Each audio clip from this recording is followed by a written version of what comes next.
It's Mock Draft Monday time, baby. It is the kickoff of NFL Combine Week. We'll have workouts Thursday through Sunday, plus a bunch of juicy deets, general managers and head coaches speaking. But we kick it off with our draft guru talking all things wide receiver. Let's get into it.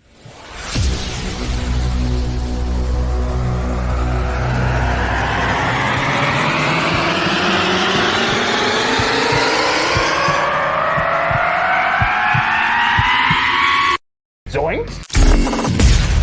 It is unequivocally the Super Bowl for New York Jet fans. Field Yates, baby. Field Gosh Darn Yates. Let's bring him on the show. Come on, people.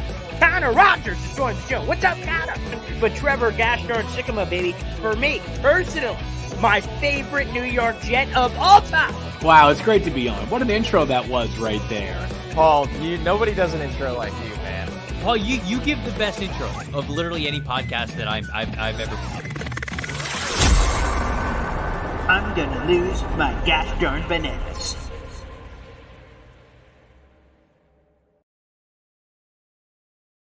What's poppin', everybody? Happy Mock Draft Monday to all you crazy bastards out there. I'm Paul Eston Jr., a.k.a. Boy Green of the New York Jets digital reporter for Every.com. Welcome to Boy Green Daily, a daily New York Jets video show, also available wherever you get your podcast in the audio-only version if you prefer. Every Monday, we have Dom C. In the YouTube description down below is a direct link to his YouTube channel that you can subscribe to for all kinds of NFL draft content, not just specifically the New York Jets, but there's plenty of that in there too. So without further ado, let's bring him on. Project Prospect Architect, Dom C. Good morning, sir. Hey, Paul. How are you, buddy? Reporting for duty. Reporting for duty. We are almost in March, and that means we're that much more closer to April, which means draft time, baby. So let me ask you, this is not our specific content of choice today, but it is Combine Week. What does that mean for you, the start of Combine Week? Ooh, the underwear Olympics, if you will. Listen, it'll be exciting. I mean, I think you always let me say this. As a fan, I think it'll be exciting to see who jumps, out of this, out of the earth, and who does the most reps and who's the fastest and all that stuff. Like, I think that you want the combine numbers to, at least from my angle now, you want the combine numbers to kind of, qualify or kind of correlate what you're watching on film. If you see somebody on film, like what, for instance, one of the guys that we're going to talk about today, and I won't spill the beans now. I thought he was just like pew, pew, pew, pew, pew, pew on the field, So I want to see if that matches, if the if the testing and the athleticness or athletic abilities shown at the combine matches what you're watching on film. That's compelling. That's compelling. And I will say that I am a major, speaking of underwear Olympics, that's what my radio partner called it forever. Because I'm always a big combine guy. I've got like a combine shirt. I'll wear it into the radio station this week, and I'll be like, oh, yeah, can't wait to sit down and park my tush for some combine coverage. And he just calls me a freak all the time. I'm like, well, hey, baby, we're all freaks to be doing this. But without further ado, let's get into it here, Dom. So right now, it seems like the gut, pre-free agency, of course, we have the legal tampering period in 2 weeks from today. Then shortly thereafter, obviously, free agency gets underway. In the early temperatures, the Jets will take an offensive tackle with the 10th overall pick, but obviously everything can change. So with that being said, we're going to kind of park that conversation for now on the offensive line and shift to the pass catchers. And it seems like the Jets will be getting one and probably two pass catchers at some point in some combination of free agency and draft we're going to see here. So putting the 10th overall pick aside, we're operating with our third round capital and beyond here for the New York Jets. Let's start off at the top. Is there anyone worth it at the third round, or perhaps even getting aggressive, because the Jets do have a couple of 4s. They could have a couple of 7s coming officially here in a couple of weeks where they could package some of that up potentially to launch up in the draft. Is there someone that tickles your fancy that could be a perfect fit as a new target for Aaron Rodgers? Yeah, so when I was looking at, I mean, listen, to answer your question in pieces, there's going to be tons of receivers in the third and the fourth round area. I mean, I think I had 27 right now, and final rankings aren't done, but I have 27 where I'm projecting grades of 4th round or higher. Better. Wow. 4th rounds or Mm. better. That's 27 receivers. It's a ton, guys. Sure, That's a a lot. huge amount. So, there's going to be guys that, or if you want to sit and pick there, there's a couple guys in particular that I think skill sets fit very, very well with, A, with our offensive scheme, or B, with the type of receiver that I think would best complement Garrett Wilson. So there, I gave you a couple guys here. I'm going to talk about one of them now. This guy is not going to be there in round 3 for sure. Yeah. I mean, realistically, this would be a situation, and this would be a situation where maybe you trade down in round 1 and you get some more capital later on, like an extra 3rd and an extra 4th, and then you use that capital that you accumulated to trade up into round 2 or something along those lines. This receiver I gave like a very, a square grade of, right on that borderline of 1st or 2nd round. He was closer to 1st round grade than most. It's a guy that I'm definitely higher on than the consensus. Yeah, all 3 of these guys I think are going to fall into that realm. And that's A.D. Mitchell, 21-year-old, receiver out of Texas. Paul, he's like that prototypical ex-boundary receiver, right? Big body, a little bit wiry, only 200 pounds at 6'4". But man, when you think of some of the best true X receivers in the game growing up, the one thing that you could always rest assured from those guys were they were reliable, right? Those are your pass catchers. You usually have a pass catcher, and usually you have that little fancy, Hoover maneuver kind of guy that can get in and out and get you all the yards after the catch. Well, A.D. Mitchell's that hands. I mean, this guy's hands are absolutely ridiculous. Concentration is good for a 21-year-old kid. He only had a 1.8 drop catch percentage in 23. He attacks the ball in air. He shows really, really strong hands. He is a hands catcher. He's got long arms and a large catch radius. Super body control. That's the thing that I like about him most, is that he understands how to use his body. He knows when to go up and high point it. He knows how to use the boundary and as leverage to his advantage. He's a true red zone threat. But even at 6'4" and 200 pounds, like, he's a good route runner too. Smooth. He's got quick foot. He's got foot quickness. Separates off the line. Like I said, he can, at 6'4", he's big, but he can still sink his hips and make sharp cuts, and he understands how to leverage defenders. To me, a perfect compliment to Garrett Wilson. I love the kid. I think he's super confident. The way he plays, I think he's going to be a 10+ touchdown guy sooner in his career rather than later. Like I said, he's one of those guys. He's got that prototypical size and athleticism blend that you want in a receiver. Super high upside. Future, he's got the potential to really be an alpha, to be a wide receiver 1. I currently have him as my wide receiver 4 on the board.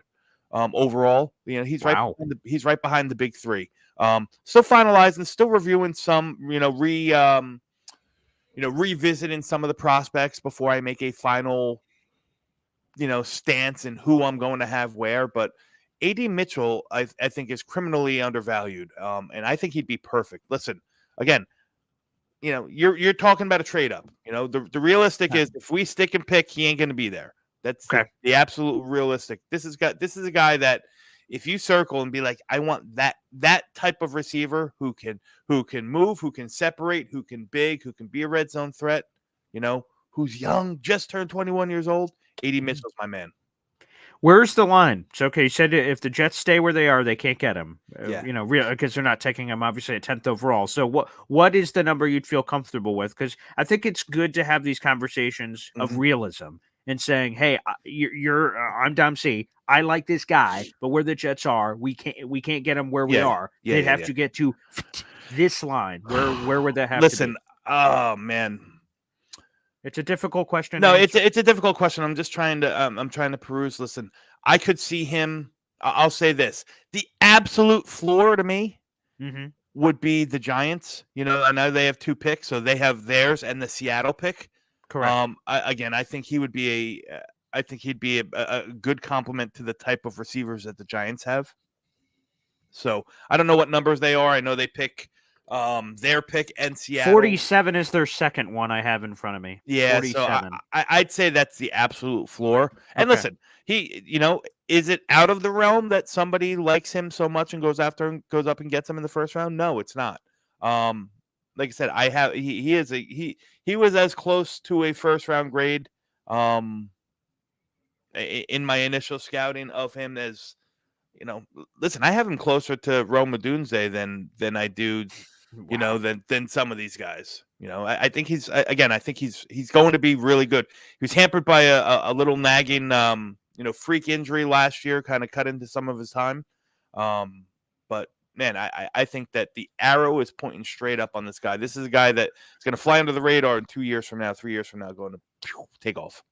Yeah, the swap up, it's kind of interesting. It's almost Elijah Moore-ish, where the Jets moved up from around the 70-ish range to jump up into the 40s last year, which ultimately ended up being Joe Tippmann. So that's the similar kind of jump they'd have to make up that ground. So we'll look more into that. The thing that I love the most, I mean, there's a lot of sexy things you said about this guy with the touchdowns and high upside and things, but the catchability to attack the football. I was just talking to my dad because I loved just nerding out talking draft with him, and he's a big Notre Dame fan. And this name may ring differently for people with his pro career, but he's a guy I remember in college that just had stick-em hands, attacking, jump it, grab it out of the air. He's a smaller guy, Golden Tate. He was one of the best guys in college that I saw at catching the football. We just attacked it, and when his one hand on one side of the ball, one hand on the other, it couldn't be broken up. People would try to wrestle their arm in there and try to wrangle it around, and those are just good hands. So receivers that can catch the football are high on my desire list. Yeah, that is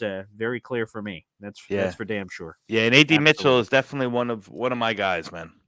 Okay, let's go to another one. This is a more popular name. I've heard this name thrown around a lot in Jets land.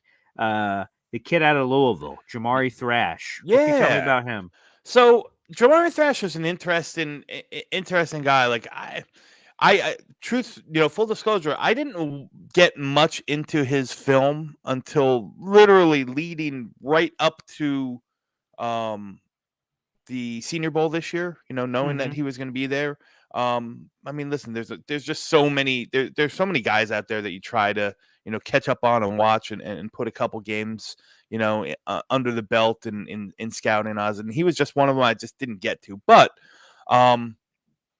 when I did, I was quite surprised. Okay, so 6'1", 185 pounds. He's 23 years old. He's a transfer.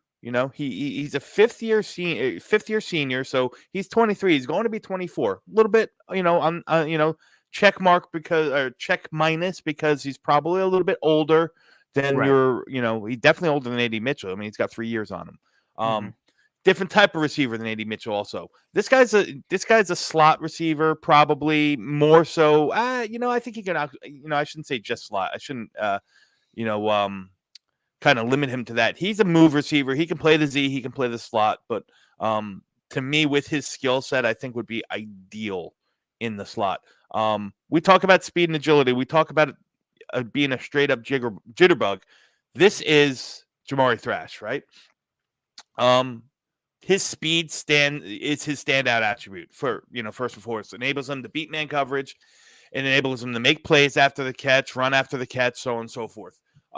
His route running, because he's got those inherent short area quickness and quick twitch ability. His route running is precise. It's tight. That allows him, just his route running, acumen allows him to find openings in defense. He also does a good job. He's a very smart, heady receiver. He does a good job of exploiting the holes in zone coverage. Again, another natural hands catcher with real good hand-eye coordination. Tracks the deep ball very well. Makes catches in traffic. with quickness, uses his speed to kind of create that kind of separation. So, we talked about speed, we talked about route running, we talked about technique, in a guy that's 6'1", 185 pounds. I mean, yes, please give it to me. Give it to me. Listen, physicality is not his thing. I don't know how much he's going to be, of a, fundamental, reliable blocker on the flank or downfield. He needs to probably get a little bit stronger. That's going to come with time. That's going to come with an NFL, strength and conditioning regimen.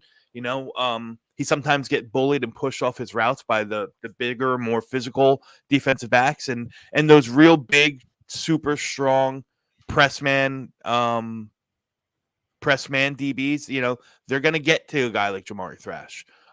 Speed is great, but you have to be able to, get away from those real physical things. But, super, super high athletic, a guy that can catch the ball, a guy that can push the field both horizontally and vertically, which I think is something that's underutilized. You get a lot of slot guys that are really good in the underneath things like the Braxton Berrioses of the world.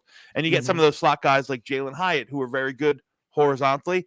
I think that Jamar Thrash is a mix of both. And again, he's got enough size, he's got enough quickness and a good enough release package that he can play on the line as a Z receiver if he needs to. I comped him to Tank Dell from last year, Houston receiver. Sign me up. He's a little bigger than Tank, but the movement style and the gameplay, I thought that I thought kind of correlated a lot to him. So this is a guy I think, listen, for sure, 3rd round. He might even make the 4th round, depending how the rest of the board falls. So it's not out of the realm. I know a lot of people are going to say, oh, I don't want another slot, so on and so forth. Yeah. Well, I talked about AD Mitchell. Who's there? Who's your X build prototype?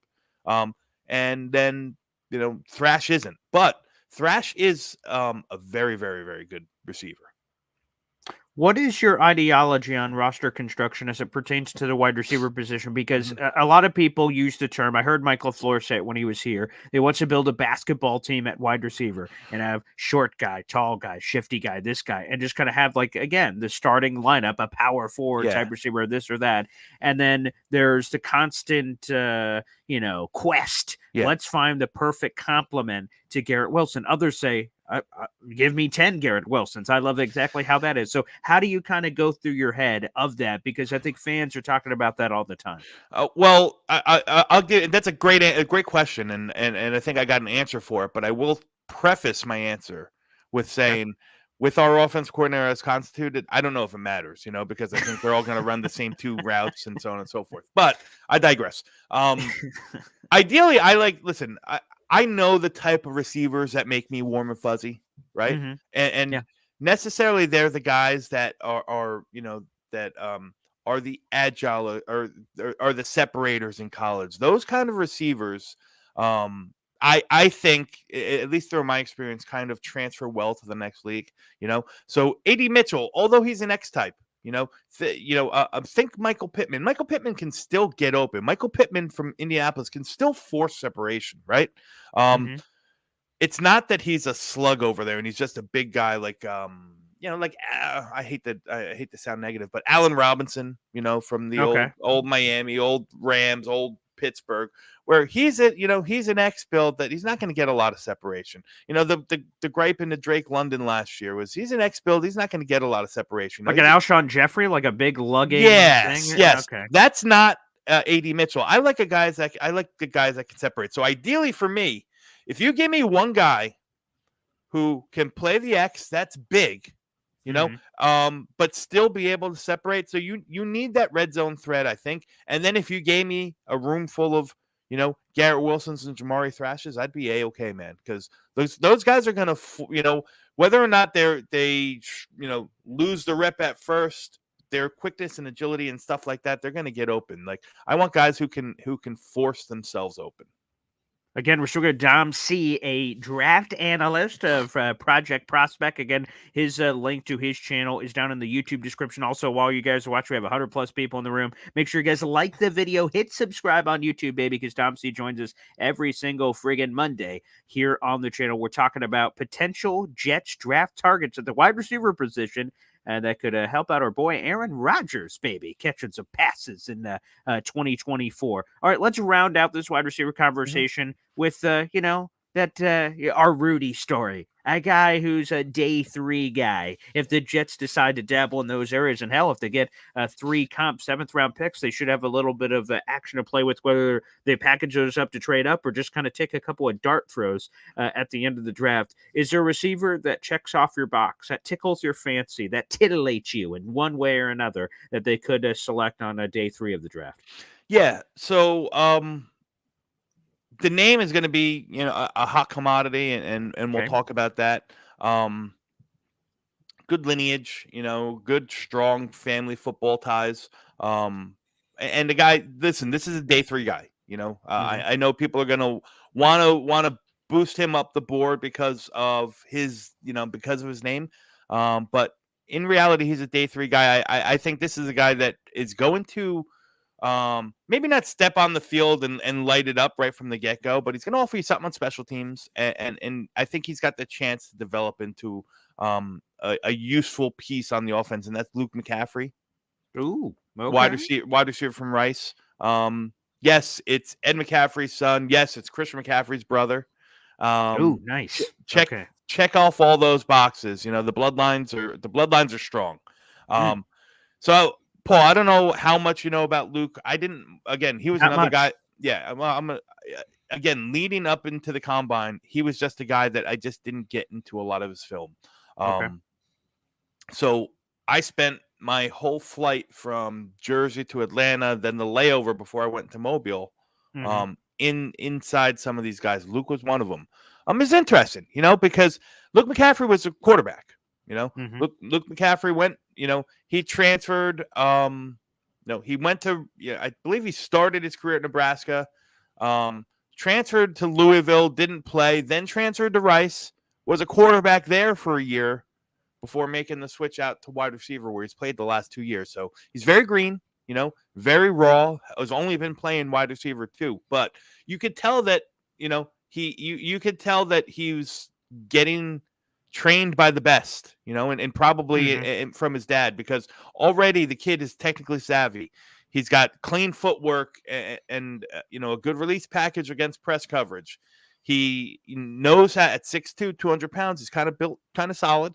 Not the biggest guy, but definitely not, Jamari Thrash or A.D. Mitchell kind of wiry. But he flashes the ability to sink his hips and get low and break those routes off, and he sets up his defenders doing that. He's got this little stutter thing that he does that I just absolutely love, where it looks like, he starts thinking like he's going to break one way, and then he just kicks it into another gear and blows by the defenders, gets them, deceptive. Whatever. Okay. Yeah, very, very deceptive. That's a good word. He's he's very deceptive in his route running abilities. He knows how to create windows when on his in breaking routes, like I said, whether it's head fakes, whether he's he body fakes, whether he sinks and goes, or so on and so forth. Another guy who's good catcher. I don't think he's of the elite nature of some the other 2 guys that we talked about. I think he's had 9 drops over the past 2 years, which again it's not going to be the biggest it's not going to be the biggest number that we talk about, but again, he's just 2 years playing wide receiver. But the body control, the spatial awareness, all that stuff is really high end. He's reliable in contested catch, plus 50%, throughout last year. So, he's got good focus. He's got strong hands. He's tough as nails. He'll put his head down and run through guys if he needs to. The downside with McCaffrey, and the reality is why he's probably a day 3 pick, guys. Is, again, he's 23 years old, going to be 24. Older guy. Yep. He's an older guy. He's still very raw, still learning the position, and he's going to be an average athlete at best. You know what I mean? He doesn't really I see. have a second gear. He's probably going to be a guy that times out in like the 4.5s, mid 4.5s around there. So he's not going to run away from most NFL quarterbacks. And doesn't like he's not the most.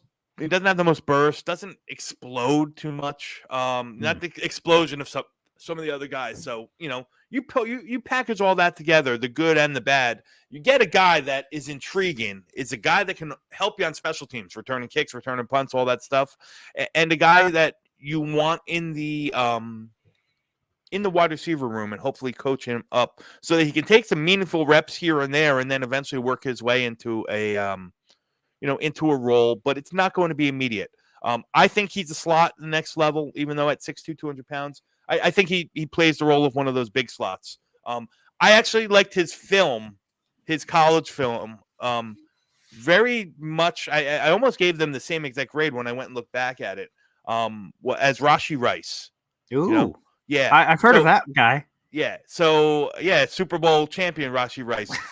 He's a slimmer Rashee Rice. I don't think he's, Rashee Rice is better.